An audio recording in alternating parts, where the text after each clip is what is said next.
नमस्कार। आज हम बात करेंगे गॉल ब्लैडर कैंसर यानी पित्त की थैली का कैंसर। गॉल ब्लैडर एक ऐसा ऑर्गन है जो हम सबकी बॉडी में होता है। यह महिलाओं और पुरुषों दोनों में होता है। ये लिवर के नीचे बैठा रहता है। ये हमारी बॉडी में पाचन की जो क्रिया होती है उसमें मदद करता है, डाइजेशन में हेल्प करता है। तो गॉल ब्लैडर कई बार इसमें स्टोन्स बन जाते हैं, जिसकी वजह से कई बार दर्द भी हो सकता है। और गॉल ब्लैडर रिमूव करना, स्टोन्स की वजह से प्रॉब्लम होना, ये काफ़ी कॉमन प्रॉब्लम्स हैं। लेकिन हाँ, गॉल ब्लैडर में कैंसर भी हो सकता है। कैंसर हमारे शरीर के किसी भी हिस्से में हो सकता है और गॉल ब्लैडर यानी पित्त की थैली में भी कैंसर हो सकता है। यह देखा गया है कि इंडिया में पित्त की थैली का कैंसर यानी कि गॉल ब्लैडर का कैंसर बहुत कॉमन है कंपेयर टू अदर कंट्रीज़। बाकी दुनिया के जो देश हैं उनके कंपैरिजन में इंडिया में एक्चुअली गॉल ब्लैडर कैंसर काफ़ी ज़्यादा देखा गया है और महिलाओं और पुरुषों दोनों में यह कैंसर मिलता है। और इंडिया में तो यह कैंसर यंग लोगों में भी मिलता है। कैंसर के बारे में हम बात करें तो हम कहते हैं कि एक बढ़ती उम्र का रोग है, लेकिन इंडिया में गॉल ब्लैडर का कैंसर या पित्त की थैली का कैंसर तो कई बार 30 साल की अवस्था में, 40 साल की अवस्था में भी देखा जाता है। तो गॉल ब्लैडर का कैंसर क्या होता है, गॉल ब्लैडर का कैंसर कैसे होता है, गॉल ब्लैडर के कैंसर के लक्षण क्या होते हैं, इनका इलाज क्या होता है, इस वीडियो में हम यही सारी चीज़ें डिस्कस करेंगे, तो इसे एंड तक ज़रूर देखें। गॉल ब्लैडर का जो कैंसर है उसके रिस्क फैक्टर्स में एक तो होता है कि जो स्टोन्स हैं, गॉल स्टोन्स, उनकी वजह से भी कैंसर का रिस्क थोड़ा ज़्यादा होता है। फिर ये भी देखा गया है कि जो फर्टिलाइज़र्स या पेस्टिसाइड्स का उपयोग है या फिर मिलावटी तेल का उपयोग, जैसे कि आजकल बहुत सारे देशों में, इंडिया में भी मिलावटी तेल होता है। जो सरसों का तेल लोग खाने में बनाने में इस्तेमाल करते हैं उसमें काफ़ी मिलावटें होती हैं। स्पेशली जो ये वाली स्टेट्स हैं जैसे दिल्ली हो गया, उत्तर प्रदेश हो गया, वेस्ट बंगाल हो गया, बिहार हो गया, यहाँ पे सरसों का तेल का प्रचलन काफ़ी ज़्यादा है। पर हाँ, यहाँ पे काफ़ी मिलावटी तेल भी मिलते हैं मार्केट में। और कई बार ये भी देखा गया है कि ऐसे मिलावटों की वजह से जो कॉन्टामिनेशन होता है, जो भी चीज़ें होती हैं, इनकी वजह से भी हो सकता है कि जो केमिकल्स इस्तेमाल किए जा रहे हैं इनकी वजह से भी कैंसर का रिस्क इस एरिया में ज़्यादा देखा गया है। अच्छा, इसके अलावा भी कुछ इन्फेक्शंस हो सकते हैं जिनकी वजह से कैंसर्स हो सकते हैं। और हाँ, स्मोकिंग, अल्कोहल भी ऐसे कैंसर्स कर सकते हैं। देखिए, गॉल ब्लैडर का कैंसर किसी को भी हो सकता है और ये है कि लेकिन कुछ रिस्क फैक्टर्स जो कि मैंने आपको बताया, इनकी वजह से इनका होने का रिस्क ज़्यादा हो सकता है।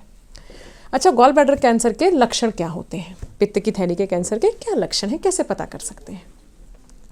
गॉल ब्लैडर कैंसर एक बहुत ही एग्रेसिव कैंसर है। हम ये बात करते हैं कि जैसे फेफड़े का कैंसर हो गया, ब्रेस्ट का कैंसर हो गया, बहुत सारे कैंसर्स में बहुत सारी दवाइयाँ आ चुकी हैं। बट अनफॉर्चुनेटली गॉल ब्लैडर का कैंसर एक ऐसा कैंसर है जिसमें अभी भी साइंटिफिक एडवांसमेंट उस लेवल का नहीं हुआ है जैसा कि बाकी सारे कैंसर्स में हुआ है। इसीलिए इसकी जानकारी होना बहुत ज़रूरी है ताकि हम समय पे इसे पकड़ सकें। देखिए, गॉल ब्लैडर जो है वो पेट में होता है, लिवर के ठीक नीचे होता है। इसीलिए जब गॉल ब्लैडर में कैंसर होने लगता है तो सबसे ज़्यादा दिक्कत होती है कि हाँ, जो शरीर का राइट साइड का हमारा पेट का हिस्सा है वहाँ पे दर्द हो सकता है। दर्द तो बहुत सारी वजहों से हो सकता है, पर अगर आपको ऐसा दर्द शरीर में शुरू हो जाए जो कि चलता ही रहे, 15-20 दिन, 1 महीने हो जाए और दर्द ठीक ना हो। अच्छा, इसके अलावा गॉल ब्लैडर के कैंसर की वजह से पीलिया भी हो सकता है। तो पीलिया अगर हो रहा है किसी को, स्पेशली अगर आपकी उम्र ज़्यादा है, 40 साल या उसके बियॉन्ड है, तो अगर पीलिया हो रहा है तो आपको इसकी जांचें ज़रूर करवानी चाहिए। अल्ट्रासाउंड में भी कई बार हमें इसमें प्रॉब्लम्स दिख जाती हैं। गॉल ब्लैडर अल्ट्रासाउंड में दिख जाता है कि कहीं उसमें कैंसर की गांठ तो नहीं पड़ गई है। इसके अलावा इंडाइजेशन, अपच की शिकायत हो सकती है, भूख कम हो जाती है, वज़न कम होने लगता है। देखिए, ये सारी प्रॉब्लम्स जो हैं बहुत सारी दूसरे डिसऑर्डर्स में भी होती हैं। लेकिन अगर ये सारे डिसऑर्डर्स, ये सारी प्रॉब्लम्स मिल रही हैं किसी को, 15-20 दिन के बाद भी ठीक नहीं हो रही, आप डॉक्टर के पास जा रहे हैं, जनरल फिजिशियन के पास चले गए, बट फिर भी ये रिजॉल्व नहीं हो रही हैं, तो पेट का अल्ट्रासाउंड और अगर डॉक्टर रिकमेंड करें तो CT स्कैन ज़रूर करवा लेना चाहिए, क्योंकि उसमें कैंसर की गांठें दिख जाती हैं। सिम्टम्स चल रहे हैं तो इनको निगलेक्ट नहीं करना चाहिए कि हाँ, अगर एसिडिटी है तो हमने पेंटोसिड की दवाई ले ली या पेंटाप्रोजोल ले लिया, या फिर हमने कुछ एसिडिटी की दवाई ले ली और सोचा कि हम तो ठीक हैं। ऐसे ही सिम्टम्स अगर चलते रहते हैं तो आपको ज़रूर एक बार जाके डॉक्टर से मिलके इनकी जो है जांचें ज़रूर करवा लेनी चाहिए। गॉल ब्लैडर कैंसर के साथ दूसरा प्रॉब्लम ये होता है कि यह कैंसर चूँकि लिवर के ठीक नीचे बैठा है तो लिवर में जाने की इसकी टेंडेंसी बड़ी ज़्यादा होती है।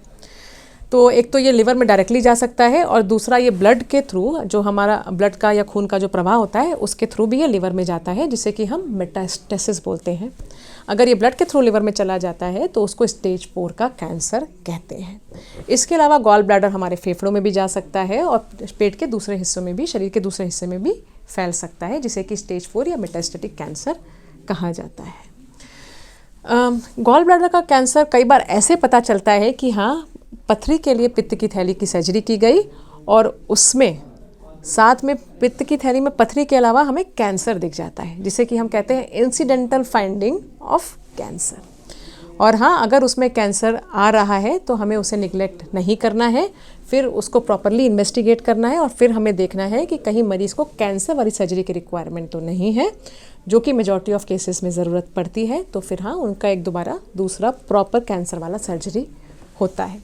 पथरी की थैली में, पथरी का कैंसर जो है, पित्त की थैली में अगर पथरी हो जाए तो उसकी सर्जरी दूसरी होती है और कैंसर की सर्जरी दूसरी होती है।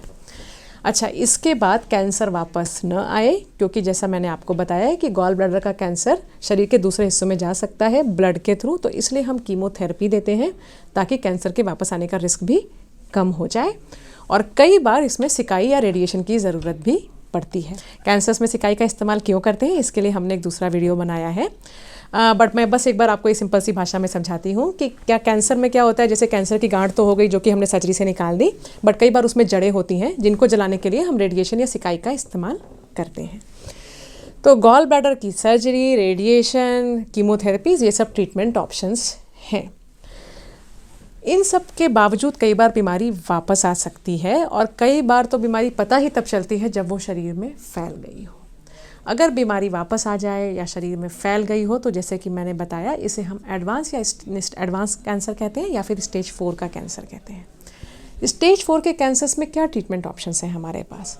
कीमोथेरेपीज तो हैं, जिससे हम कैंसर की ग्रोथ जो है कुछ समय के लिए कंट्रोल करने की कोशिश करते हैं। बट आजकल गॉल ब्लैडर कैंसर्स में हम टारगेटेड थेरेपीज़ का भी इस्तेमाल कर रहे हैं। हमने एक दूसरा वीडियो बनाया है HER2 नाम का टारगेट के बारे में, आप लोग ज़रूर वो वीडियो देखिए। ब्रेस्ट कैंसर में HER2 नाम का एक टारगेट होता है, जो कि कई बार गॉल ब्लैडर कैंसर्स में भी पॉजिटिव होता है और जिसको हम हिट करने की दवाई देते हैं, जिससे कि कैंसर की ग्रोथ कम हो जाती है, जिसे हम कहते हैं HER2 डायरेक्टेड थेरेपीज़।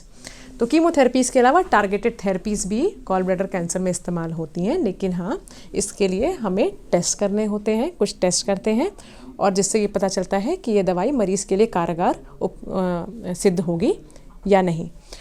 अच्छा, इसके अलावा और क्या कर सकते हैं? अगर पेशेंट को एडवांस कैंसर्स हैं तो हम एक NGS यानी कि नेक्स्ट जनरेशन सीक्वेंसिंग नाम का टेस्ट भी इस्तेमाल करते हैं। NGS एक ऐसा टेस्ट है जिससे यह पता चलता है कि कैंसर्स में जो म्यूटेशंस हो रही हैं या जो प्रॉब्लम्स हो रही हैं, जो भी एबनॉर्मेलिटीज़ या दिक्कत है, वो कौन कौन सी हैं और उसको हम किसी दवाई से उसको हम कंट्रोल कर सकते हैं कि नहीं। इसको कहते हैं टारगेटेड थेरेपीज़ या फिर प्रिसीजन ऑन्कोलॉजी। ये बहुत ही मतलब एक पेशेंट की, देखिए हर पेशेंट कैंसर का सेम नहीं होता है, सब पे अलग अलग तरह की प्रॉब्लम्स होती हैं। कैंसर्स के अंदर अलग अलग तरह की जेनेटिक या जीन्स की या म्यूटेशन की एबनॉर्मेलिटीज़ होती हैं। तो हम वो जेनेटिक एबनॉर्मेलिटीज़ स्टडी करते हैं और यह पता लगाते हैं कि कौन सी ट्रीटमेंट पेशेंट के लिए और अच्छा सिद्ध हो सकता है। किसी किसी पेशेंट में हो सकता है हमें कोई भी टारगेट ना मिले, बट किसी किसी मरीज़ में ये काफ़ी हेल्पफुल सिद्ध होता है। तो गॉल ब्लैडर कैंसर्स और बाकी सारे कैंसर्स में भी आजकल NGS नाम का टेस्ट का इस्तेमाल करके ट्रीटमेंट किया जा रहा है। तो सबसे ज़रूरी बात तो यह जानना है कि गॉल ब्लैडर कैंसर एक भारत में एक ऐसा कैंसर है जो कि काफ़ी लोगों में देखा जाता है। और हाँ, अगर आप अपनी सेहत का ख्याल रखते हैं तो आप हर कैंसर होने का रिस्क कम कर सकते हैं और गॉल ब्लैडर के कैंसर का होने का रिस्क भी जो कम किया जा सकता है। हमने इस बारे में भी एक वीडियो बनाया है लाइफस्टाइल मॉडिफिकेशंस को लेके, जिसकी वजह से कैंसर्स के रिस्क को कम किया जा सकता है, जिसमें एक्सरसाइज, खान पान बहुत ज़रूरी है कि आप उनका ध्यान रखें और हाँ, शराब सिगरेट के सेवन से बचें। तो वो वीडियो भी मैं आपको रिकमेंड करूँगी कि आप ज़रूर देखें।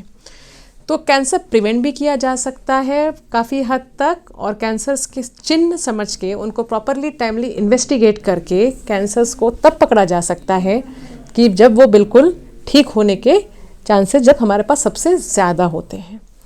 तो इसीलिए कैंसर के बारे में सारी जानकारी, संपूर्ण जानकारी होनी बहुत ज़रूरी है। उसके बारे में हमें जागरूकता बहुत ज़रूरी है। तो ये आज गॉल ब्लैडर कैंसर्स के बारे में।